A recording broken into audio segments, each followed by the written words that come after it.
Hi!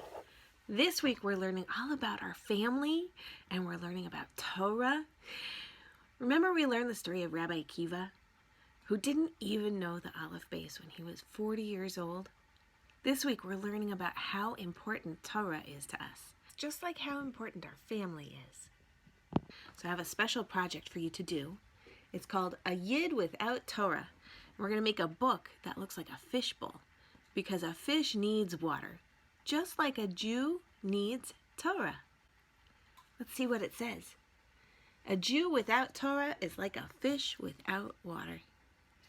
There are lots of pages inside, so let me show you how to do this. So in this book, we're going to think of all the things that different things can't live without. So I have a page here with squares. These have ideas. You can choose some of them because we don't have enough pages in our book for all of them. So have someone read them out to you and you could pick your favorites or you could think of your own. For example, let's think about glasses. Can you imagine if I tried to put on these glasses and I didn't have a nose to put them on? Where would they go? They would just fall right off my face. So glasses need a nose to hold them up. Before we start our book, I want to tell you a story about how important Torah is to us and about Rabbi Akiva. This story is called The Fox and the Fish. In the time of Rabbi Akiva, the Romans who ruled over Israel ordered the Jews to stop learning Torah. But Rabbi Akiva would not stop. One time, somebody who didn't even know Torah asked him, "Rabbi, why do you risk your life by studying and teaching Torah?" And Akiva answered him with one of his favorite stories. There was once a fox who had gone hungry for such a long time. Rabbits ran too fast for him, and squirrels hid before he could catch them with his heavy paws. If only he could find a place with something to eat and somewhere to rest. And that was when he thought of the stream of water. It was a stream filled with swiftly swimming fish. And as he neared the stream, the fox, who thought he was so clever, he thought of ways to trick the fish into coming close enough to catch. Thinking he was very clever, he ran over to the edge, breathing heavily. I have run all this way to tell you, there are men that have come into the forest, and they're hungry, and they're headed right here to catch you, and I came here to tell you because I can help you, and come climb on my back, and I'll take you away from here. They won't want to eat me, said the fox. I am too skinny and tough for them, but they'll want you. Climb out of the water onto my back, and I will carry you to safety. The fox leaned over to scoop up the fish, but the fish darted away and said, "No, thank you. A fish out of water will surely die, but as long as I am in the water, I can try to avoid the fisherman's nets and the fox's paws too." Rabbi Akiva added, "The Torah is a Jew's home, just as water is home for a fish. If we are in danger now while we study, think about how much more danger we will be in if we stop studying Torah." And with that, Rabbi Akiva turned and went back to his studies. You should have in your packet some fish. You can cut them out or have somebody help you cut them out. And on your first page here, you put your fish anywhere you like, and you can draw a fishbowl just like we have for swimming. Also, you're going to want to cut out all of these squares and pick the ones that you want. But on the first page, you're going to take a Yid without Torah, or you could write it yourself. A Jew without Torah is like a fish without water. So this one's for the first page. For all the other pages, you get to pick.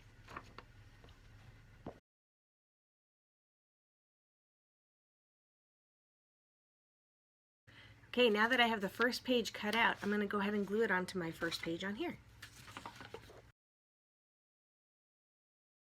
A Yid, or a Jew without Torah, is like a fish without water. You get to glue your fish on. I'm going to draw mine.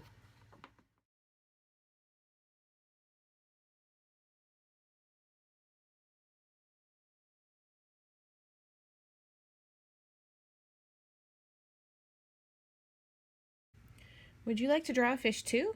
Here's how you can make one. First, make a circle. Then from that circle, you're going to make a curved line that goes down. And then from the circle again, a curved line that goes up. And then you're going to make an up and down curved line. And then bring these to match.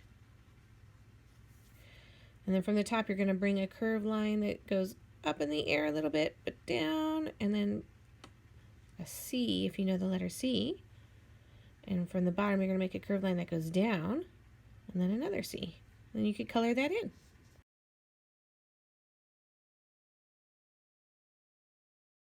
You can draw scales if you want. Lines. Make a little smiley fish.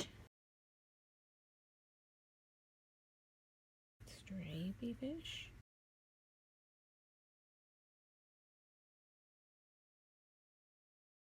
Or simple fish. Okay, now we need some bubbles. To draw bubbles, you make a little circle. And a little line in them. Now you can add some plants. Make just some swervy lines up from the bottom of the fishbowl.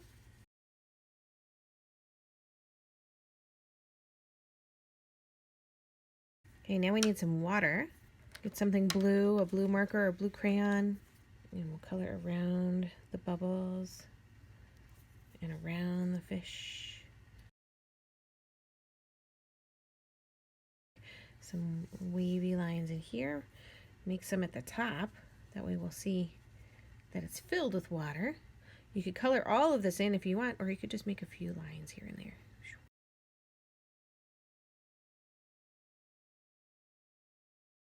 Okay, let's make some rocks for the bottom. Pick any colors you want. Let's make it colorful. Just draw little circles all over the bottom. If you use markers for some of it, and crayons for the other, and colored pencils for part of it, it's called mixed media. You can choose to do any different kinds of things you like. You can use paper that you've torn up. You can even glue pictures from a magazine if you want. That's called a collage. All sorts of fun things you can choose to do. I can't wait to see what you make.